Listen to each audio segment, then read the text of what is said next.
Hello friends, Heidi here from Rain Country. God is good all the time, and I'm here for another This and That, where I talk about all kinds of different topics, and I do these videos just once a week, leading you back to videos I already have, answering some questions, giving you updates of what's going on around here, especially things like what I'm putting up this week, what's going on in the garden, and whatever else I feel like talking about. So let's get to the topics of today, starting off with the honeysuckle. So a lot of people will see my honeysuckle and go, I don't have that honeysuckle. Mine's a yellow and white. Yep, I'm sure it is, because that is the most common, and also, as I understand, the most invasive, especially over on the east side of the states, but we have it here too. However, I found this one at our local nursery several years ago, and I knew right away it was honeysuckle, but they didn't have it marked. Unfortunately, I do not know exactly what variety it is. I have tried to look it up, and I found two possible ones that could be, one being the Mardi Gras because of the pink and the gold. Though sometimes the flowers, when they bloom, they can have a little bit, they can be white on the inside. Like you can, I don't know if you can see, there's one there that's more white.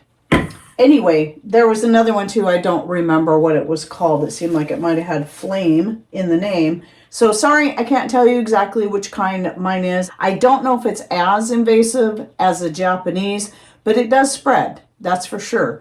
However, I haven't had it spread out from the roots. More, the plant just keeps getting bigger and bigger every year and climbing along everything. And I love it. It's beautiful. And anyway, I wanted honeysuckle for several reasons.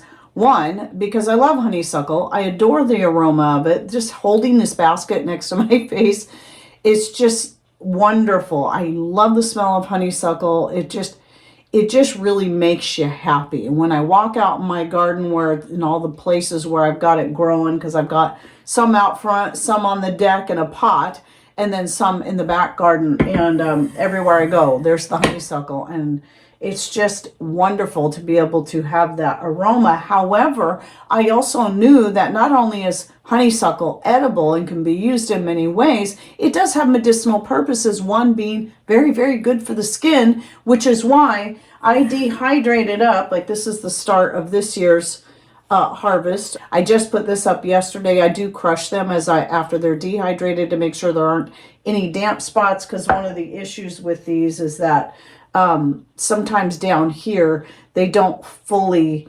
dehydrate, so you got to check them.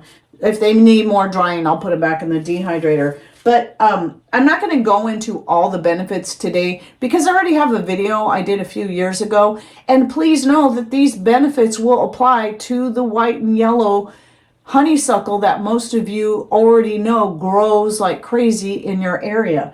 So I'll link to that in the description box down below. But right now what I'm doing, like I said, I'm dehydrating a bunch. This basket here I just picked. I'm going to shoot for maybe getting another whole quart jar this year, even though I still have a lot. I have another whole, I think I have a quart and a half from last year.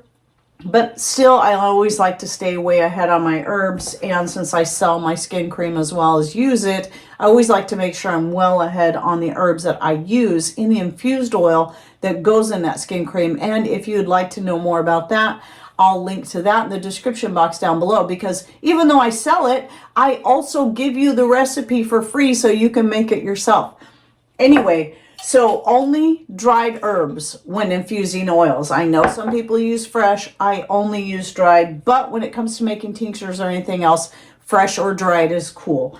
Now this right here is a fermentation starter, the honeysuckle fermentation starter. I just started yesterday. This is one of the ways I use my honeysuckle. Now I make fermentation starters out of anything, really. But there's several that I really prefer, and one is the honeysuckle, and the other is the ginger and or dandelion. This has got some old dandelion in it. I'm probably going to pick a couple fresh flowers and throw them in here, but also has the ginger. And that's ginger root, obviously. And if you, and just like with the honeysuckle, if you'd like to learn more about how to make a fermentation starter and all the many uses for it, I'll link to that video in the description box down below, along with the video of how I use it to make a yeast spread without having to use dry yeast. And that's what's going on right here using this one. So I always use the matching top so I know which one I used last, because I have 3 different ones. I have a rhubarb one, I have the honeysuckle, and I have this one, and I rotate through them to always have one to make sure they're all staying very lively. And so right now this is the one I'm doing for this week, and then the next time I make bread I'll be using the rhubarb one, and the next time I'll be using this. So I just started this. It's going to sit on the counter for a few days, and then when it's good and bubbly I'll put it in the fridge just to keep it basically where it's at, because I don't want it to ferment totally into wine. I just want it to be bubbly. I also use that for making wines, for fermenting hard-boiled eggs, making kimchi, and all kinds of things. So again, I recommend you check out that video, as well as the one on the bread making if you just like to see how I do it. My method of making a yeast bread now is rather unique. It's just something that I worked on for several years to get it right, so that I don't always have to be dependent on dry yeast or on making sourdough, which isn't always our favorite thing. So this has a similar idea to sourdough, but to me it has a better flavor. I like it better. Anyway, these will be going in the dehydrator for that, but other ways I use my honeysuckles that's coming in fresh is I also use it to make vinegar. That'll be one of the next things I do. Once I at least get a pint jar of that up, I'll start a batch of vinegar, and then I'll work on drying up another pint of the honeysuckle flowers. But yes, you can use them in salads, you can use them in all kinds of things, and even after it's dehydrated, you can still use those in making any dried herb, in making a vinegar. I've used dried herbs before. While I prefer using fresh herbs when making my vinegars, I have done them with dried herbs. When it was in the middle of the winter and I ran out of, let's say, my rosemary nasturtium vinegar I like to use for washing my hair with, or I use the honeysuckle for that too, then I'll just use the dried herbs and then make a vinegar out of that. It works just as well, even though I still prefer using the fresh, because I just make a bunch of vinegar in the season, and most of the time it'll last me all winter long, so I don't have to work through my dried stuff. But I just letting you know that is an option. And then another thing, I'm getting close to finishing off. I just got to finish topping off this jar, or this jar. They both look pretty full. It's this one, of my lovage leaves, and I'll feel pretty good about that. I might still put up more, but my lovage is just going berserk. So I could easily put up a whole nother quart jar. But since I'll be mixing this with the dandelion leaves and the nettle, I need to focus more on the dandelion leaves right now, because I haven't started dehydrating those yet for the season. They're starting to get to that point where they're getting really big. Once the flowering slows down on the dandelions, that's when the leaves really start getting big. Most of your herbs will be the other way around. They'll get lots and lots of really big leaves, and once they start flowering, the leaves get smaller. Dandelions the other way around. They'll get some leaves, then they'll flower, then the flowering will slow down or stop, and then the leaves will get massive. So it's kind of funny how that is. But anyway, yeah, so that's going to be the next thing, because then once I mix, I want equal amounts of the lovage leaves with the dandelion leaves and the nettle, and then also the nori. So the three of the main things I grow for my mixed greens. If you're new to my channel, you can put any edible green in there that you've got coming in from your garden, or you can forage for. It could be clover, it could be bean or pea leaves, it could be sweet potato leaves. It can be grape leaves and strawberry leaves and blueberry leaves, or raspberry and blackberry leaves. Anything that's edible and nutritious you can put into your mixed greens, and then use that to go into anything. It's just a way to get more nutrition into your diet that you don't really even notice it's there. So adding it to gravies, soups, I even mix it in with when I'm making meatloaf, hamburger patties, meatballs, anything like that. And I just add a handful into whatever, and that way it just is getting more of those great minerals and other nutrients that you will find in these, such as with the lovage, very, very high in quercetin, so I'm getting that in there. And then all the benefits of the nettle, which is really good for your thyroid. Same thing with the nori. The one thing I don't grow because I don't have an ocean in my backyard. So then along with that are the lovage stalks. So I use these for celery because lovage and celery are very closely related. They have a very similar taste. It's just that lovage is a much stronger flavor, especially in the leaves. But the stalks, especially when they're dried, they taste very, very much just like regular celery, but higher in nutrients than your standard celery. And because it's a perennial, it just keeps coming back and getting bigger and bigger and bigger every year. So I get a ton. Anyway, I do also sell the lovage seeds if anyone's interested, or in any of the other seeds like the arnica, the marshmallow seeds, or any other herb seeds. I do sell a few vegetable seeds like the snow peas and the scarlet runner beans and a couple other things. So if you're interested in those, just email me at raincountryhomestead@gmail.com and ask for a product list. That's where you'll also find the skin cream and a few other random things that we make and sell. And then another thing I wanted to say, one more garden related thing, and that is I was talking I think it was 2 weeks ago, about how I'd saved some seed from a kogi nut squash that I had purchased and started growing them. And initially the plants were doing really, really good. However, I ended up pulling up a whole bunch of them, and I might just only keep one. And there's two reasons why. Once I transplanted them, they looked good for a little while, and I had at the same time transplanted a bunch of my pumpkin into the ground in the same general area, one on one side, one on the other. But I noticed that one by one, the kogi nut is starting to die.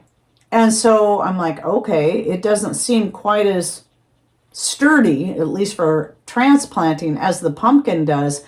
But also, I had totally forgotten about it being a hybrid. Hybrid isn't necessarily bad, but when you save seeds from something that's hybrid, it could go back to one or the other of the original squash that it came from, and it may not even produce fruit at all. And even if it does, it may not produce viable seed. So I'm thinking I'd be better off just focusing on my pumpkin. I think I'll keep at least one of the kogi nuts if it survives, because I did plant a few out in the open and they seem to be doing better, just to see what it does. So I'm just letting you guys know that I had totally forgotten until somebody mentioned it in a comment of that video where I was talking about that. And I'm like, oh, it's a hybrid. There's a good chance I may not get anything off of it. It might just be a plant.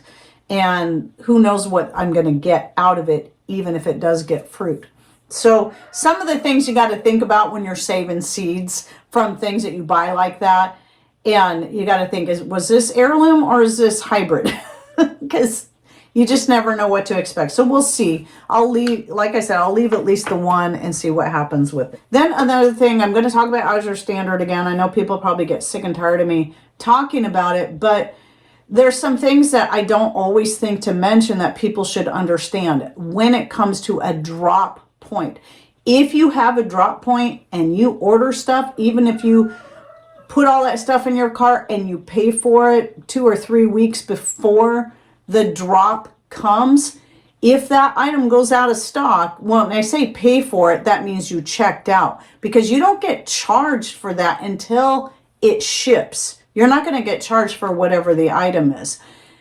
If it goes out of stock before your drop point shipment goes out, you're not going to get that item. This is very common. This isn't an Azure Standard issue. Someone's like, I never trust Azure Standard again because I didn't get my whatever it was they were ordering.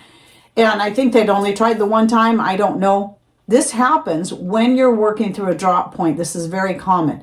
The same thing used to happen when we would order through Glory Bee, because Glory Bee was, I think, the OG of that kind of thing, and started off in the same area. I'm assuming they're still in business, but we don't have a Glory Bee drop point anymore. We used to, and that was where I first started buying things in bulk that were organic and getting good prices on them. And there was a coordinator. Sometimes she'd only do an order every 6 months, which was kind of frustrating because sometimes you needed things sooner than that. But you would place your order and you might get most of your stuff in, but there was very likely going to be 1 or 2 things that went out of stock before everything shipped together. That's just the way it is. Now, if you're ordering online from Azure Standard, the difference is you're going to pay the UPS or USPS shipping depending on what you choose. So that's going to add more cost to your order. Like for us, because of where we're located, the drop point, we get our stuff shipped for free. But if you're wanting to make sure you're going to get that item because you need it ASAP, then that's going to be the better way to go. So I watch for things to come back in stock before we had the drop point, and as soon as it was back in stock, I would order it, have it shipped, because I can't guarantee that it's not going to go out of stock. So don't just blame Azure Standard because you didn't get your stuff. When any of these companies that work that way, so far I only know of the 2, Azure Standard and Glory Bee, and when you're ordering through a drop point, even if you check out, you're still not going to be charged for those items until it ships. Until after it ships, then they'll charge you. And that way too, one of the reasons it works that way, which most places do work that way, they won't charge you until all your items ship. Well, also if you're going through a drop point, you check out, you can at least, when you check out, the only thing you can really secure is a sale price that's going on at that time. At least I know, at least with some things, I've been able to secure that sale price. So if it goes off sale by the time the order ships, I'll still get that sale price. However, you can still change things for that whole 3 or 4 week period. Oh, I decided I don't want this. I need more of this, whatever.